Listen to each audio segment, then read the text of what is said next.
자, 네, 안녕하세요. 자, 오늘 이 시간 여러분들께 우리가 어떠한 최면을 통해서 우리 아이들을 급상승시킬 수 있는지에 대한 비법을 알려드리도록 하겠습니다.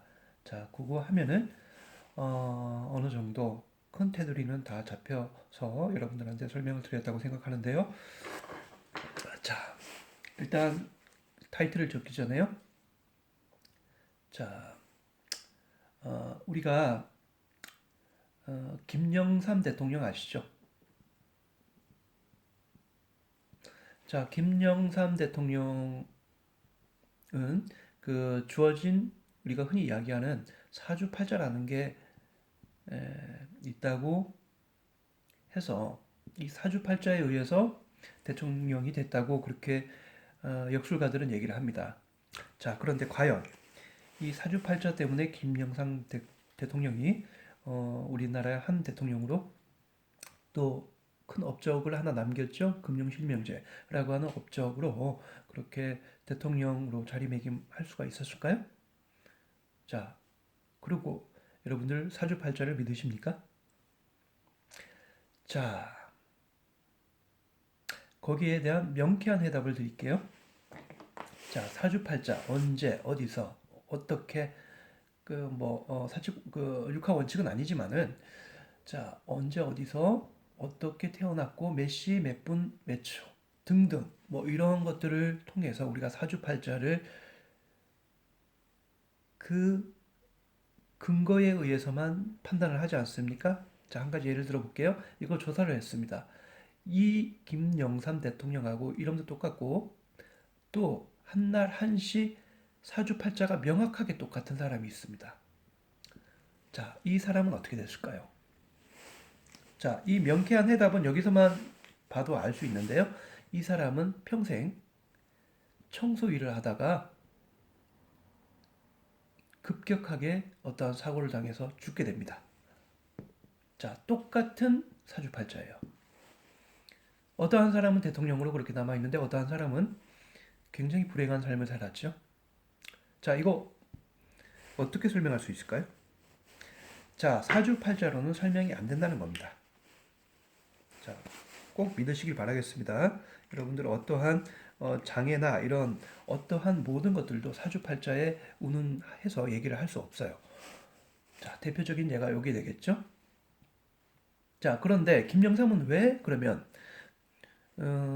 사주팔자가 아니라는 건 알겠는데 김영삼 대통령은 왜 대통령이 됐고 왜 한 사람은 그렇게 총속으로 힘들게 생을 살다가 쓸쓸하게 마감했을까라고 하는 문제에 봉착하게 되죠. 자, 여러분들 왜 그렇다고 생각하세요? 자, 바로 해답을 드릴게요. 자, 자기 암시 자체를요. 자, 김영삼 대통령은 책상에다가 무조건 나는 대통령이야. 중학교 때부터 고등학교 때까지 자기 책상에다 그렇게 파고 다녔답니다. 자, 자기 암시를 확고하게 집어넣은 사람은 대통령을 할 수 있는 겁니다. 자, 그리고 여기 있는 이 분은 사실상 불행하게도 이 자기 암시를 넣는 법을 몰랐다는 거죠. 그래서 그냥 세월에 끌리다가 그리고 현실에 끌리다가 그렇게 마감이 됐죠. 그래서 우리가 흔히 이제 극복, 그 다음에 좌절, 뭐 이런 단어를 쓰는데요. 그 자체도 우리 뇌에서는 있을 수가 없는 겁니다. 왜냐하면은 우리 뇌는 어떠한 암시든 받아들이게 되고 그것을 채워 넣게 돼 있어요. 이 뇌가 담당하는 무의식은 굉장히 더 크다 그랬죠. 그러면은 그 무의식 속에서는 우리가 힘들 때에 좌절하게 할 수 있는 그 여지를 주지 않습니다.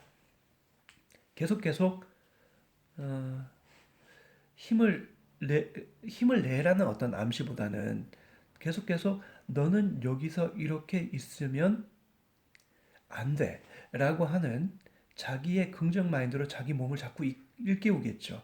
그래서 실패를 하더라도 자꾸 부딪히게 되고 자꾸 어떻게 됩니까? 어떠한 일이든 하게 만들어 주겠죠. 그래서 자꾸 무조건 실패가 돼 있게 돼 있는데 실패를 하면 할수록 그것을 경험하게 되고 그 실패의 맛을 보면서 그 뒤로는 어떻게 됩니까? 자꾸자꾸 성공 확률을 높여가는 거죠. 자, 이것이 바로 오늘 여러분들한테 말씀드릴 수 있는 하나의 큰 테마인데요. 자, 봅시다. 여기 있는 자기 암시도 오늘 그대로 나왔죠? 그리고 사주팔자가 아니라는 거는 우리가 여기 있는 뇌 자체는 사주팔자에 의해서 태어나지 않는다는 겁니다. 자, 그런데 중요한 거는 유전적인 영향은 반드시 주어집니다. 자, 유전적으로 뭐 여기 똑똑한 머리, 똑똑하지 않은 머리가 주어질 수는 있습니다. 그거는 부정을 못 합니다. 왜냐하면은 그거는 음, 유전학에서 이야기하는 우리 맨델의 법칙 배웠죠? 그 맨델의 법칙의 결과로서 우리는 그대로 받아들여야 됩니다. 그런데 자 중요한 것도 하나 더 중요한 게 있습니다. 우리가 흔히 이야기하는 머리 좋은 머리 IQ. 자 이거는요 단지 여기만 요 자체에서만 판단 기능이 됩니다. 아시겠죠? IQ는요 비교 예측 추론 판단을 하고 있는 프리프론탈에서만 신호를 주게 되고 이거를 우리가 또 다중지능이라고 해서 여기 안에서 또 공감지능 또 감 뭐 등등의 수리 연산 뭐 공감 뭐 등등의 세분화된 그것을 가지고 우리가 이야기하는 윅슬러 그러니까 다중지능이라고 나눠놨어요. 자 IQ 여기 안에서만 따진다는 얘기예요. 자 여러분들 그래서 IQ도 믿으시겠습니까? 근거는 됩니다. 근거 어떤 근거가 되는가 하면 조금 빠를 수 있는 근거는 돼요. 그런데요, 아인슈타인은요, 여기 있는 이 기능이 저하됐다는 게 밝혀졌어요. 그러면 어디가 보통 사람들하고 다른가? 바로 여기 있는 전번에 말씀드렸죠? PSPL. 바로 두정엽이 보통 사람들보다 주름이 하나 더 있고요. 여기가 부피가 훨씬 보통 사람들보다 큽니다. 자, 여기하고 여기는 현실과 상상이라고 했죠? 여기는요, 상상의 자기 좌표입니다.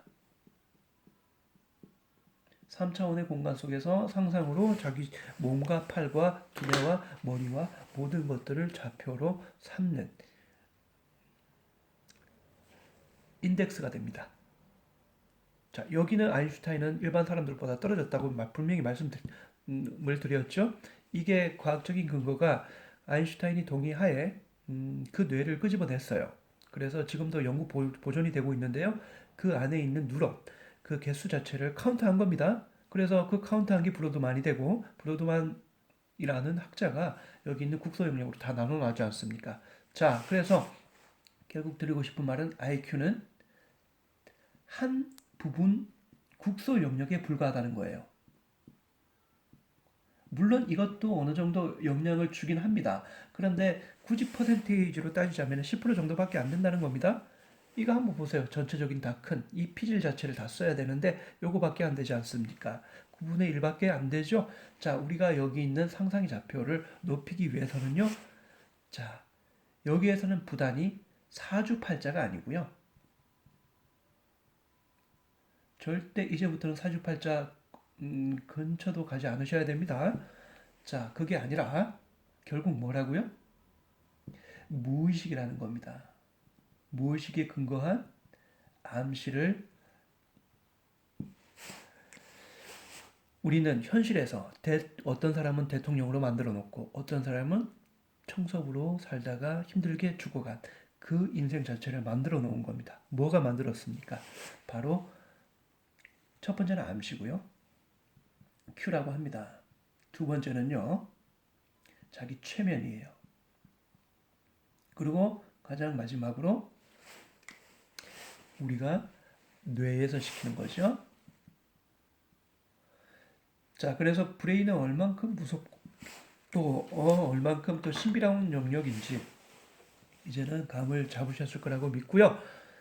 자, 우리가 앞으로 닥쳐오게 될 그 많은 현실 앞에서 그 현실을 극복하느냐, 극복하지 못하느냐는 결국 우리 뇌의 암시를 통해서 이루어진다는 거 꼭 잊지 마시고 기억을 해 두시길 바라겠습니다.